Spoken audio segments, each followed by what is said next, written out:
Hi miss पायल। आप कौन? जी मैं वो हूँ जिनसे आप यहाँ मिलने आई हैं। Abhijeet. Right. Nice meeting you. तो क्या फैसला किया आपके क्लाइंट ने कंपनसेशन के बारे में? देखिए कंपनसेशन में जो है आपको 20 लाख। मेरे क्लाइंट कंपनसेशन में 20 लाख देने को तैयार है। आउट ऑफ कोर्ट सेटलमेंट कर लेते हैं। क्यों मिस्टर मेहता? ओके भाई हाथ में लाइए। मिस्टर मेहता, एग्रीमेंट के कुछ टर्म्स है, एक बार आप पढ़ लीजिए और इसके लास्ट पेज में आपका साइन चाहिए होगा। पिछले 6 महीने से इस नईम भट्ट को किसी ने नहीं देखा, तो पूरे चांसेस हैं कि इसने अपना नाम हुलिया सब कुछ बदल लिया होगा। बहुत शातिर। ऐसे शातिर मुजरिम मैंने अपने करियर में बहुत कम देखे हैं जिन्हें ना सजा का खौफ है ना गुनाह का कोई पछतावा। पर ऐसा शातिर मुजरिम पैरोल जंप करके बाहर आज़ाद घूम रहा है, ये सोच कर ही मुझे गुस्सा आता। सर ये नईम भट्ट जिस जेल में बंद था वहाँ से इसके बारे में कोई इन्फॉर्मेशन मिल सकती है क्या? क्योंकि उस जेल में कोई तो ऐसा होगा जो इसका दोस्त बना होगा। पक्का होगा, क्योंकि नईम भट्ट दोस्त बनाने में माहिर है। मिस पायल, हैप्पी? आपकी सोच से ज्यादा कंपनसेशन दिलवाया मैंने। लेकिन क्यों? अपने क्लाइंट का नुकसान क्यों? केस तो आपका भी स्ट्रांग था। लेकिन क्या है, सच आपके साथ था और क्लाइंट से ज्यादा सच की फिक्र करने की आदत है मेरी। वाह, इम्प्रेसिव। ठीक है, मिलते हैं कभी। कल मिले कॉफी पे, अगर आप फ्री है तो। So fast? नहीं, इफ यू डोंट वांट, हम कभी भी, आप जब आप फ्री हो तो ऐसा, जब आप। No no, I like it. मिलते हैं कल। श्योर। साहब मैं मानता हूँ कि मैं और भट्ट एक ही सेल में 1 साल से थे। हाँ, थोड़ी बहुत दोस्ती थी उससे, पर वो अपने ही ख्यालों में खोया रहता था। अच्छा, कभी बातचीत में उसने बताया कि पैरोल पर छूटने के बाद वो कहाँ जाएगा? कश्मीर जाएगा या कहीं और? वादियों में जाने की बात वो अक्सर करता था। हाँ साहब, एक आध बार उसने बताया था कि उसके कुछ रिश्तेदार रहते हैं उस पार। उस पार? तुम भी सेंट पीटर कॉलेज से पढ़े हो? मुझे तो कभी कॉलेज में दिखे ही नहीं तुम। तो क्या है ना, क्लास में कम, अपनी गर्लफ्रेंड के ख्यालों में जाता रहता था। क्या नाम था? बताओ ना। तुम्हें क्या बताऊं, अपनी गर्लफ्रेंड को नहीं बताया आज तक। अच्छा, मतलब दैट साइलेंट लवर टाइप। तुम फट्टू हो क्या? जाओ जाके प्रपोज करो। पक्का? पक्का। आज तो प्रपोज करना ही पड़ेगा। तो लॉयर पायल, मेरे दिल का केस तुम्हारी प्यार की अदालत में रख रहा हूँ। प्लीज मुझे अपने साथ उम्र कैद की सजा सुना दो। सर ये नईम भट्ट कठुआ का रहने वाला है और इसके कुछ रिलेटिव्स पुंछ के आसपास के एरिया में भी हैं, जो कि पाकिस्तान बॉर्डर के काफ़ी नज़दीक है। लोकल पुलिस से बात की है मैंने सर, पर मुझे लगता नहीं कि वो लोग कुछ ज़्यादा मदद करेंगे। पिछली बार हम लोग गए थे तो लोकल लोगों ने पथराव किया था।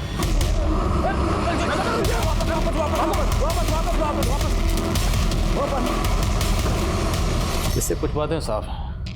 नईम भट्ट का नेटवर्क काफ़ी स्ट्रांग है, इसलिए उसे तुम लोगों के आने की खबर पहले से मिल गई। और दूसरी ये कि वहाँ के लोकल लोग नईम भट्ट को बेगुनाह समझते हैं, इसलिए उन लोगों ने पथराव किया। तो इस नईम भट्ट को हम पकड़ेंगे कैसे? पकड़ेंगे, और ज़रूर पकड़ेंगे। भेड़ों के झुंड में घुसने के लिए अगर भेड़ बनना पड़ा तो बनेंगे, और पूरी तैयारी के साथ।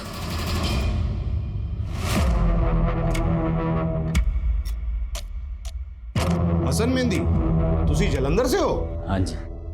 ठीक है, नौकरी पे रख रहा हूँ, कल किसी सोसाइटी में ड्यूटी फिक्स करता हूँ तेरी, ठीक है? शुक्रिया पाजी। चलो, कोई बात नहीं।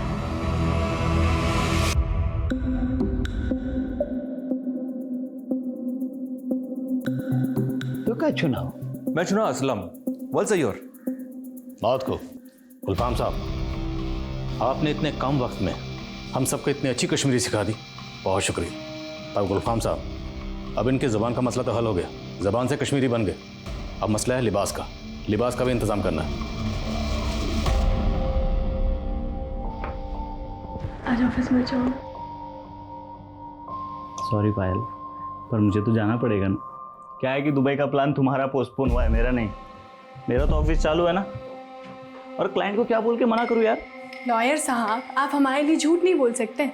हाँ मैडम, लॉयर हूँ, लायर नहीं।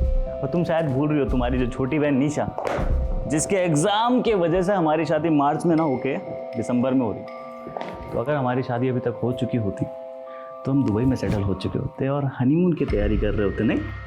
तो थैंक्स टू योर बहन, bye bye, see you. Bye.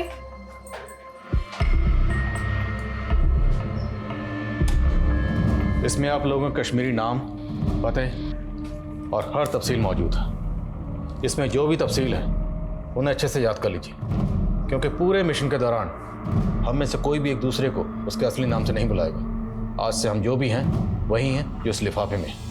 और अगर कोई ज़रूरी बात करनी है तो हम एक दूसरे को गुलफाम साहब के ज़रिए पैगाम भिजवाएंगे। साहब, गुलफाम साहब, आप कश्मीर में अपना खबरी नेटवर्क एक्टिव कर रहे हैं ना? जी जनाब। तो बस तैयार है हम लोग जन्नत के सफ़र के लिए, और जन्नत में छुपे हुए शैतान को पकड़कर यहाँ लाने के लिए, वो भी जल्द से जल्द। इससे पहले कि वह शैतान किसी और मासूम को अपना निशाना बनाए, हमें गर्दन से घसीट कर उसे यहाँ लाना है।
एक जवान इंडिपेंडेंट लड़की की उसके अपने ही घर में हत्या कर दी गई थी। सुबह की पहली किरण आते ही पूरा शहर दहशत से कांप उठने वाला था। पढ़ाई या नौकरी के लिए अकेले रहने वाली महिलाओं की सुरक्षा एक चर्चा का विषय बनने वाली थी। लेकिन सोचने वाली बात यह भी है कि एक पॉश सोसाइटी में अपने घर की चार दीवारी में अगर कोई महफूज नहीं है तो फिर वो कहां है?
हेलो बेटा, बोल। फाइल को किसी ने मार दिया। কি বলছিস?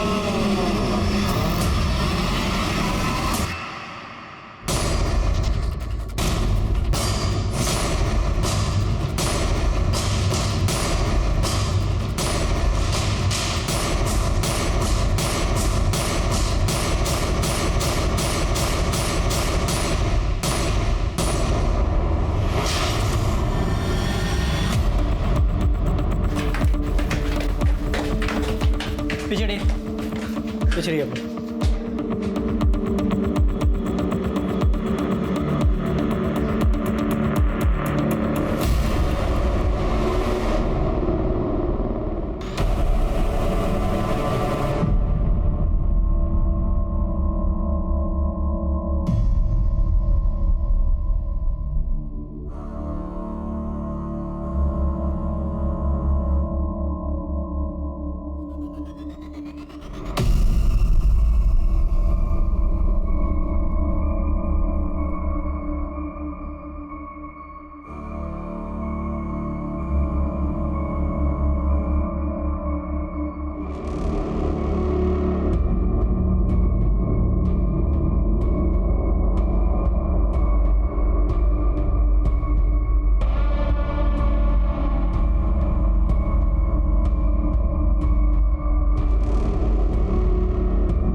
अभिजीत,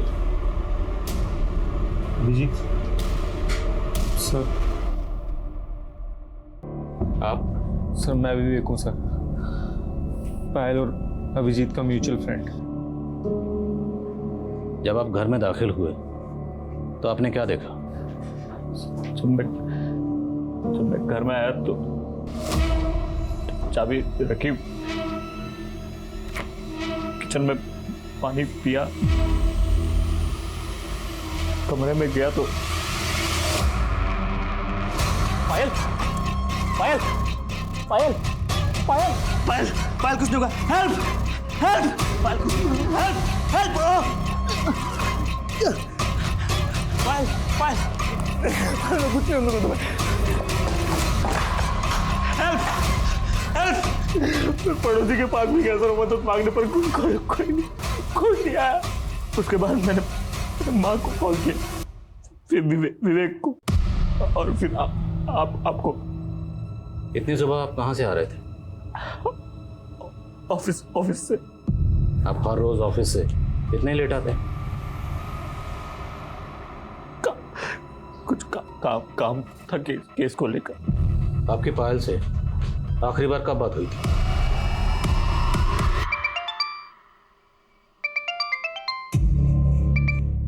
हेलो, आसपास सब जगह लाइट है, बस हमारे यहाँ लाइट नहीं है। तुम प्लीज आ जाओ ना। यार बेबी अभी तो नहीं आ पाऊंगा, 2 घंटे लगेंगे। तुम एक काम करो, तुम वॉचमैन को बोल दो, इलेक्ट्रिशियन बुला देगा कोई। अच्छा मुझे बहुत ज़रूरी काम है, मैं कॉल करता हूँ तुम्हें बाद में, ठीक है? Okay bye. तो वो कॉल थी रात को 12:15 पर। ये पायल की आखिरी कॉल थी? एक और कॉल आया था सर, आधे घंटे बाद दोबारा लाइट चली गई थी। हाँ, इलेक्ट्रिशियन का कहना था कि वायरिंग का इशू है, इसलिए बार बार एमसीबी ट्रिप हो रहा था। अभी तो लाइट है। अच्छा सुनो ना, तुम कब तक आ रहे हो? जल्दी आ जाओ ना प्लीज। ओके बाबा, कोशिश करता हूँ। और कोशिश करके आप कितने बजे तक घर पहुंचे? 4 बजे के आसपास। सर मैं पायल और अभिजीत का पड़ोसी हूँ और इस सोसाइटी का सेक्रेटरी भी। सर रात को ना तो मेरे घर की लाइट गई और ना ही किसी सोसाइटी मेंबर के घर की। हमने इलेक्ट्रिसिटी बोर्ड भी चेक किया, वहाँ से भी कोई छेड़छाड़ नहीं हुई। सर पायल बहुत अच्छी लड़की थी, मुझे यकीन नहीं होता कि हमारी सोसाइटी में भी ये सब हो सकता है। अच्छा ये पायल और इसके पति के रिश्ते कैसे थे? सर इन दोनों के रिश्ते तो बहुत अच्छे थे, लेकिन अभिजीत और पायल ने अभी शादी नहीं की थी, दोनों लिविंग में रहते थे। हाँ सर, हम लोगों ने शादी नहीं की थी, लिव इन में रह रहे थे। अभिजीत, घर में किसी भी तरह के फोर्स्ड एंट्री के कोई निशान नहीं। अब एक बात तो साफ है कि घर में जो भी दाखिल हुआ उसके लिए या तो पायल ने दरवाज़ा खोला या फिर उसके पास घर की चाबी पहले से मौजूद। आपके और पायल के अलावा घर की चाबी किसी और के पास रहती थी? नहीं सर, मेरे पास और एक पायल के पास। लेकिन घर में तो हमें एक ही चाबी मिली, दूसरी चाबी कहाँ? है दूसरी चाबी जहाँ भी है हम पता लगा लेंगे। अगर वो घर में हुई तो ढूंढ ही लेंगे। वैसे दूसरी चाबी घर में ही है ना? आप ये बताइए, आपने घर पर आने के बाद किन किन चीज़ों को टच किया? फ्रिज, बॉटल, ग्लास, इनके अलावा किन किन चीज़ों को? मुझे कुछ याद नहीं आ रहा है सर। अब वकील ने इतना तो जानते ही होंगे ना कि क्राइम सीन को टेम्पर नहीं करते, टेम्पर करते क्रिमिनल। और आपने टेम्पर किया, चीज़ों को छुआ, क्यों? अच्छा आप बता रहे थे कि आप ऑफिस में देर रात तक काम कर रहे थे, राइट? किसी ने देखा होगा आपको? कोई गवाह, कोई विटनेस कोई है? वॉचमैन ने देखा होगा शायद। जिस क्लाइंट के केस पर आप काम कर रहे थे उस क्लाइंट का नाम तो याद होगा आपको? क्लाइंट का नाम, number, mobile number? Sir please don't mind sir, I think उसको थोड़ा रेस्ट की ज़रूरत है सर। आई मीन उसकी हालत देखिए सर। अभी जो लाश गई है यहाँ से, उसकी हालत देखिए आप। खून से लथपथ लाश यहाँ से गई है, और खून किसने किया ये पता करना हमारी ड्यूटी है। क्लाइंट का नाम, नंबर, एड्रेस, मोबाइल नंबर सब दीजिए। दोनों लिव इन रिलेशनशिप में रहते थे। हो सकता है अभिजीत शादी ना करना चाहता हूँ, लेकिन पायल मान ना रही, वो शादी करना चाहती है। सर अभिजीत खुद वकील, फिर भी उसने क्राइम सीन पे जगह जगह चीज़ों को टच किया। अब ये सब उसने जानबूझ के किया या उससे अनजाने में हुआ, ये कुछ समझ नहीं आ रहा सर। कॉल रिकॉर्ड निकलाओ वकील साहब को, और बिल्डिंग का सीसीटीवी अरेंज हुआ? जी सर।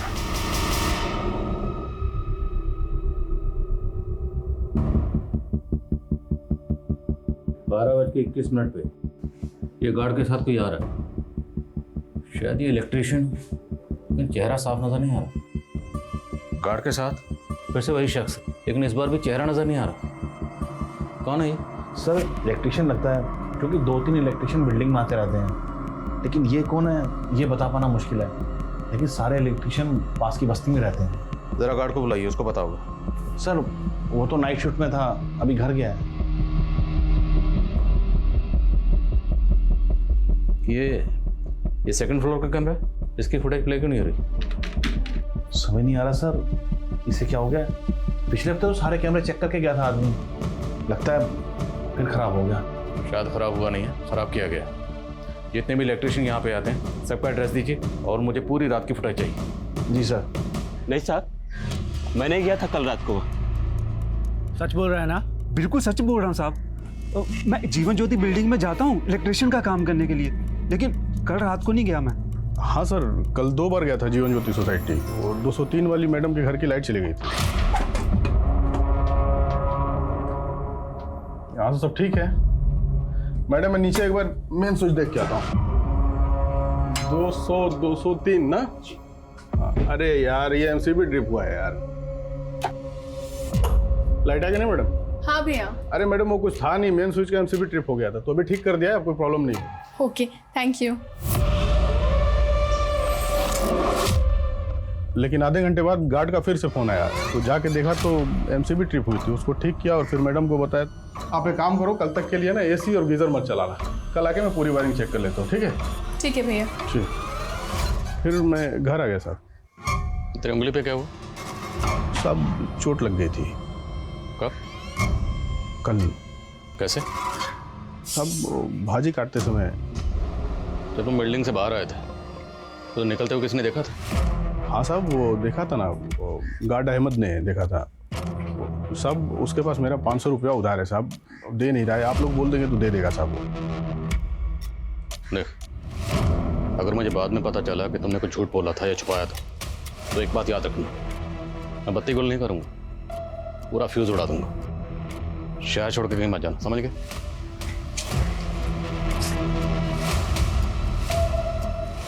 सोसाइटी के चप्पे चप्पे से वाकिफ है, हो सकता है सीसीटीवी इसने खराब किया। कॉल रिकॉर्ड्स निकलवा इसका।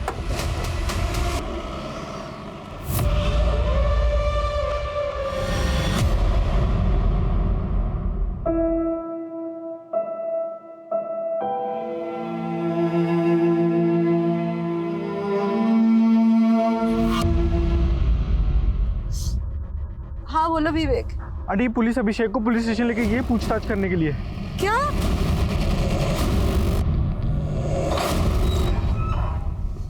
तो वकील साहब, प्लानिंग तो बड़ी तगड़ी की।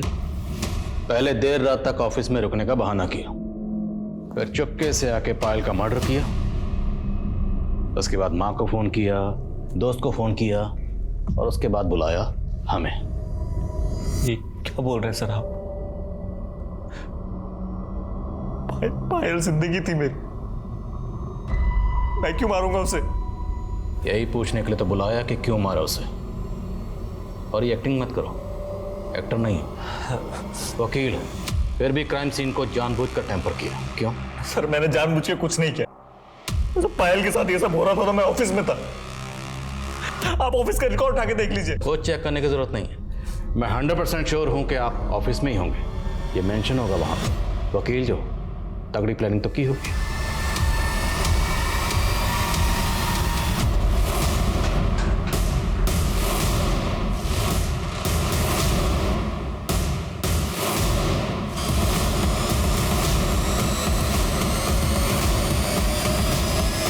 तो घर कितने बजे पहुंचे?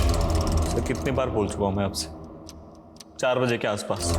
तो 4 बजे के आसपास जब आप अपने घर पहुंचे तो एंट्रेंस पे जो सीसीटीवी कैमरा लगा हुआ है, तो उसमें आपकी गाड़ी आते हुए नजर क्यों नहीं आ रही? गेट नंबर 2 से आए। एग्जैक्टली, 2 नंबर गेट से। क्यों? क्योंकि आपको पहले से पता था कि 2 नंबर का सीसीटीवी खराब है। मुझे कैसे पता होगा सर? कोइंसिडेंस हो सकता है। कोइंसिडेंस? जिस गेट से आप एंटर हुए वहाँ का सीसीटीवी खराब, जिस लॉबी में गए वहाँ का सीसीटीवी खराब, जिस फ्लोर पे आप रहते हो वहाँ का सीसीटीवी खराब, और बाकी बिल्डिंग के तमाम सीसीटीवी चल रहे हैं। वकील साहब, इसे कोइंसिडेंस नहीं, इसे कहते हैं प्लानिंग। कैसे समझाऊं सर आपको? मैंने कोई प्लानिंग नहीं की।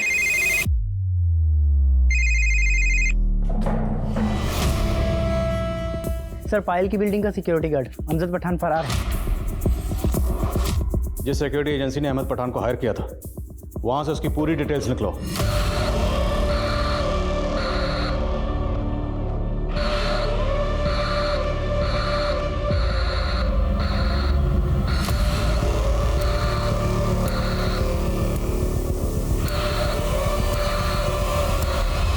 क्या एड्रेस है? लाल चौक कश्मीर। बस कोई एड्रेस प्रूफ नहीं लिया, ऐसी जॉब पे रख लिया। कौन है अहमद पठान? मैं किसी अहमद पठान को नहीं जानता। आप बाहर क्यों है सर? अहमद पठान 1 साल से तुम्हारी बिल्डिंग का वॉचमैन था और तुम्हें याद नहीं? हाँ सॉरी, आपने अचानक पूछा तो दिमाग से निकल गया। और अब अचानक पड़ा तो दिमाग में आ गया, है ना? अहमद पठान 1 साल से तुम्हारी गाड़ी साफ कर रहा था, तुम्हारी इससे कभी बात नहीं हुई? अब कहना क्या चाहते हैं? साफ साफ कहिए। हमने जो बोलना था बोल चुके हैं।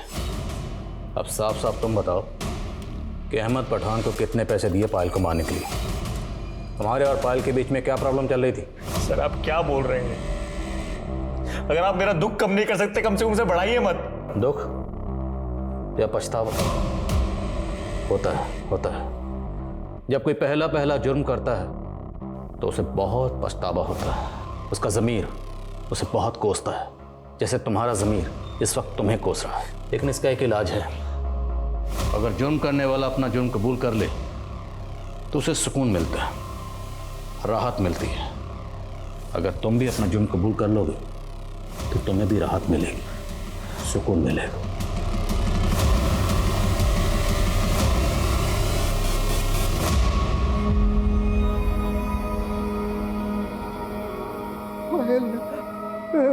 क्या हो गया भाई?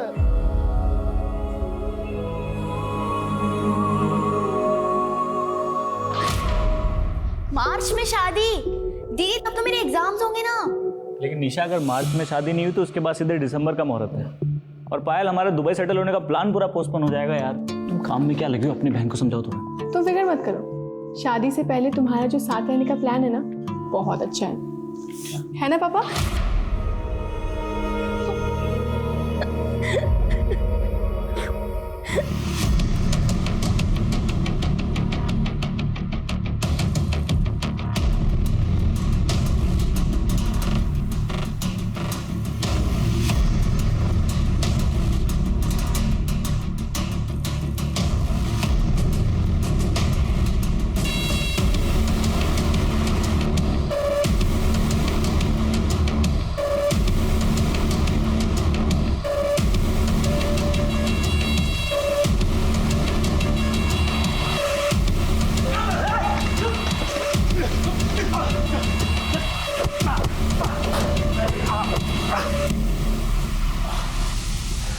अहमद पठान, अभी तो सिर्फ तेरी टांगे तोड़ी।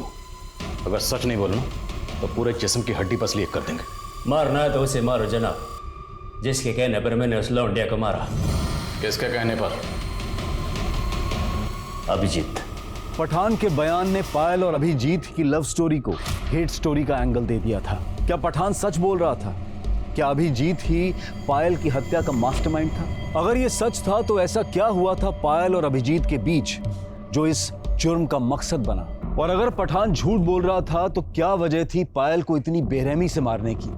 और पठान क्यों अभिजीत को फंसाना चाहता था? दावे के साथ अभी कुछ भी कहना मुश्किल था, लेकिन जो दिखाई दे रहा था हकीकत उससे कहीं ज्यादा गहरी थी। कई चौंका देने वाले खुलासे अभी होने बाकी थे। एक तरफ पायल की मौत की गुत्थी उलझती जा रही थी और वहीं दूसरी तरफ नईम भट्ट की तलाश में पुलिस कश्मीर की वादियों में भटक रही थी।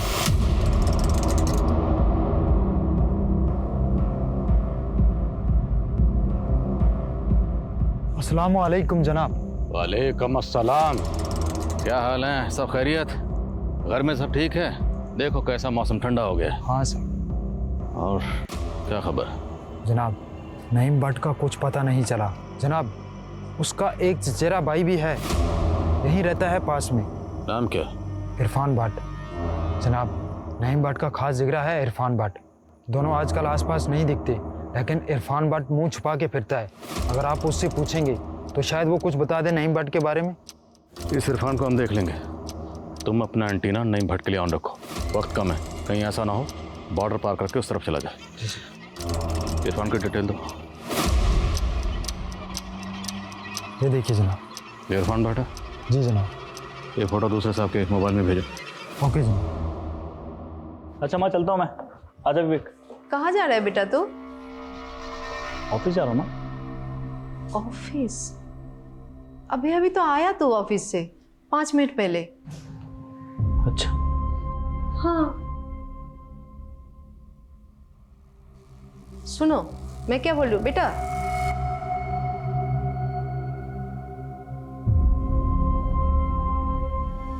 हाँ बेबी, आसपास सब जगह लाइट है, बस हमारे यहाँ लाइट नहीं है।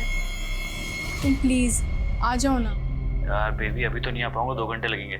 तुम एक काम करो, तुम वॉचमैन को बोल दो इलेक्ट्रिशियन बुला देगा कोई। कल एक लॉयर आ रहा है, उसे कैदी नंबर 52 नईम भट्ट, उसकी डिटेल चाहिए, देख लें आप। वो तो परोल पे है, 6 महीने थे। क्या? ये भट्ट कश्मीर का रहने वाला था। आई थिंक ये भागकर वहीं गया होगा। तो लॉयर पायल, प्लीज मुझे अपने साथ उम्र कैद की सजा सुना दो। सर, पायल की बिल्डिंग का सिक्योरिटी गार्ड हमजद पठान फरार है। मारना है तो उसे मारो जनाब, जिसके कहने पर मैंने उस लौंडिया को मारा। किसके कहने पर? अभिजीत। तुम अपना एंटीना नईम भट्ट के लिए ऑन रखो, वक्त कम है, कहीं ऐसा ना हो बॉर्डर पार करके उस तरफ चला जाए। आंटी ये रिपोर्ट आई है, डॉक्टर ने कहा है कि अभिजीत बहुत डिप्रेशन में है। पायल की डेथ का उसके ऊपर बहुत गहरा असर हुआ है। डॉक्टर ने कहा कि कोई तो बात है जो उसे अंदर अंदर खाई जा रही है और जिसे वो एक्सप्रेस ही नहीं कर पा रहा।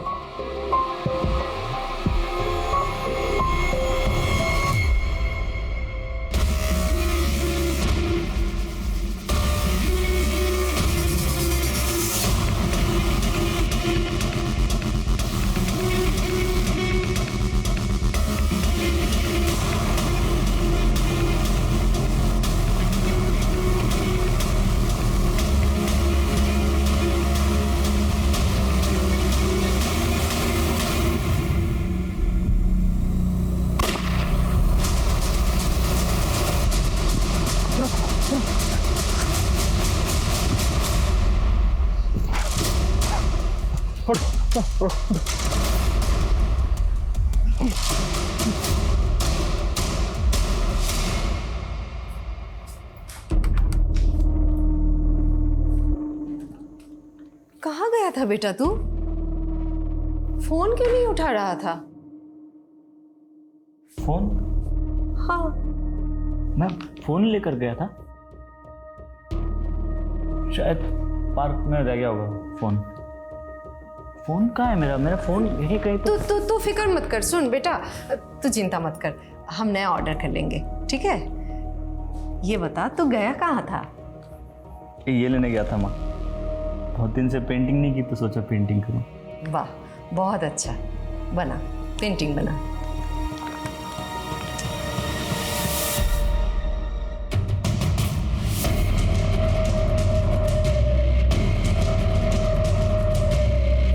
अरे अभिजीत, अभिजीत क्या लो? क्या हुआ अभिजीत को? कैसी तबीयत अब? मेरी बात हुई है अंकल डॉक्टर से अभी। उसे इन्फ्लेमेटरी ब्रेन डिसीज हुआ है, उसकी मेंटली हालत बहुत नाजुक है अंकल।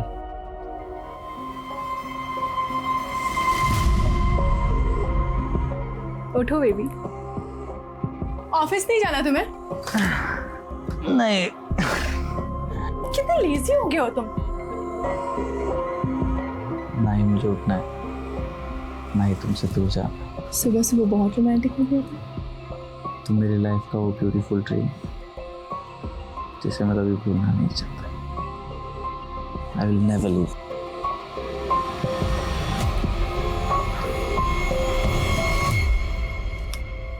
बेटा देख, तेरे लिए चाइनीज लाए हैं बेटा। बेटा बेटा अभी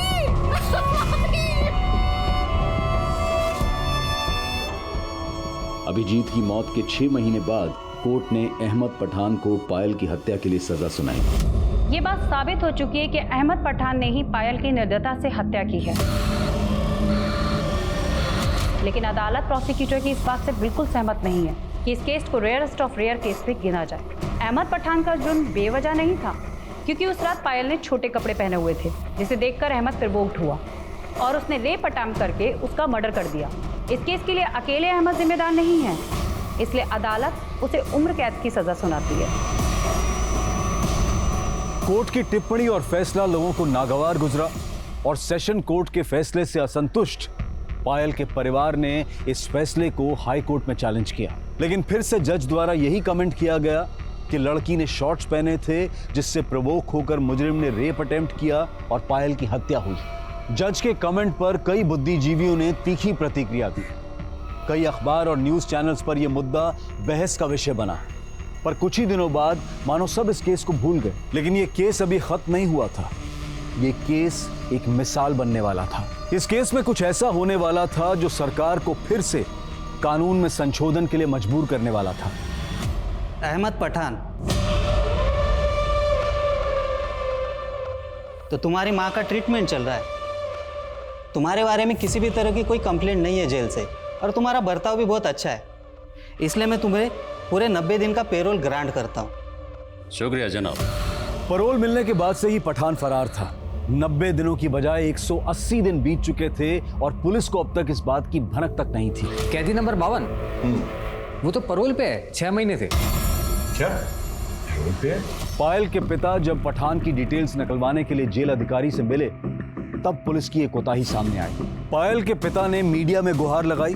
पुलिस की ये लापरवाही अखबारों की सुर्खियां बटोरने लगी और पायल के वकील ने इसके खिलाफ हाई कोर्ट में भी अपील की। आया मैडम, एक मिनट।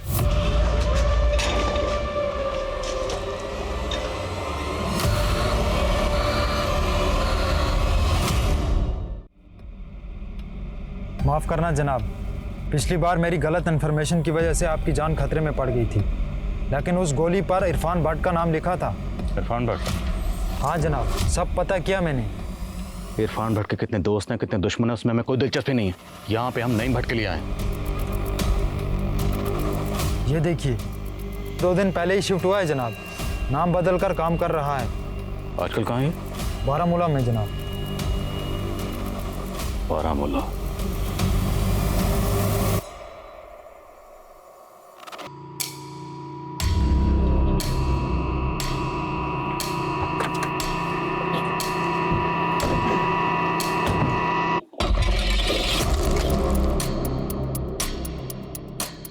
बोलता है ब्रदर, मैं तुसा खुशखबरी चोने खातिर वालसा योड़।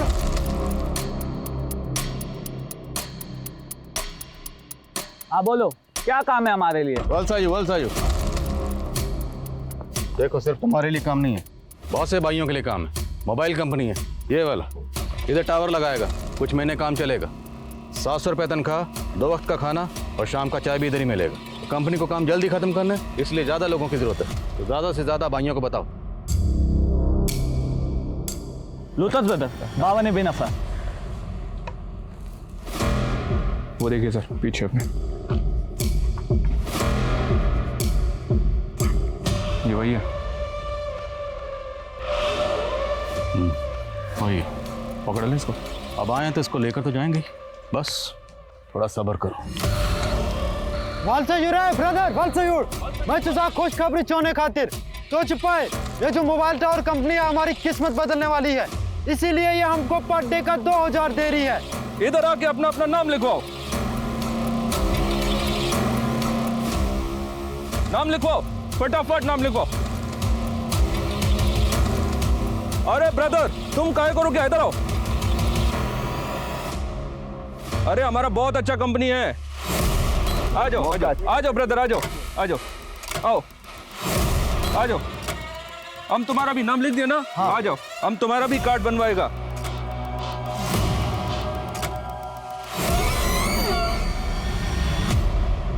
तुमको अच्छा पगार मिलेगा। ये अच्छा कार है ब्रदर, ठंडी बहुत हो रहा है, बैठो गाड़ी में, बैठो फटाफट।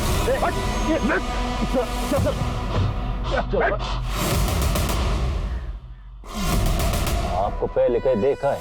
कौन हो जनाब? और से देख, नईम भट्ट और अहमद पठान।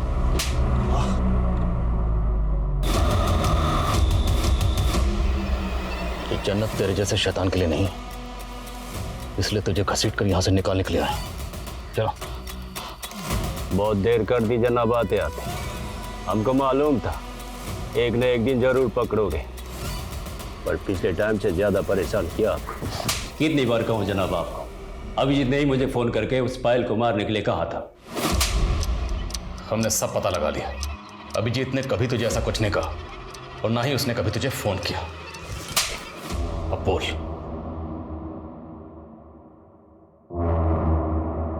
तो पता चल गया जनाब आपको। हमने सोचा हम अकेला क्यों फंसे, इसलिए उस मजनू को भी ले फंसा। सबसे पहले मैंने सीसीटीवी का वायर काटा। उस दिन अभिजीत देर रात तक नहीं लौटा था जनाब, अच्छा मौका था।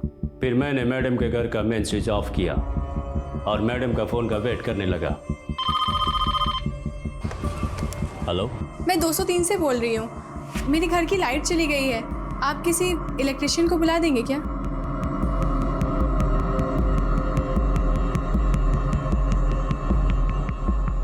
पहली बार बिजली गुल किया तब मैं चाबी लेने में नाकामयाब रहा जनाब, इसलिए दोबारा बिजली गुल करनी पड़ी। क्या भैया, बार बार लाइट जा रही है।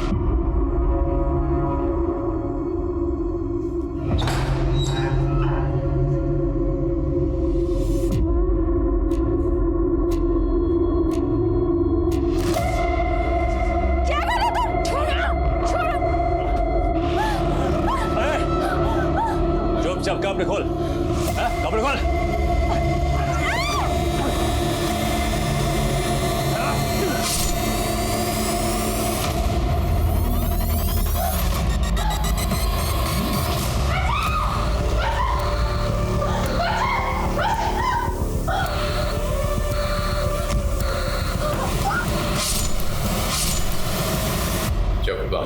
तीसरे माले में 303 नंबर की फ्लैट खाली थी जनाब, उसी में छुपा दी।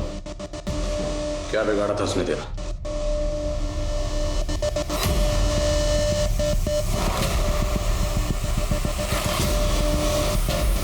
ओ भैया, नजर अपनी ना गेट पे रखिए। आपको गलत फहमी होगी मैडम। देखो, जुबान मत लड़ाओ, बदतमीज कहीं के। थोड़ा सा उसके बदन को देख लिया तो इसका बदन घिस गया। एक औरत होकर आदमी को सुनाती है। उसकी बातें अंगार की तरह चुप रही थी, इसलिए हमने तय कर लिया कि हम उसके गुरूर को तोड़ के रहेगा।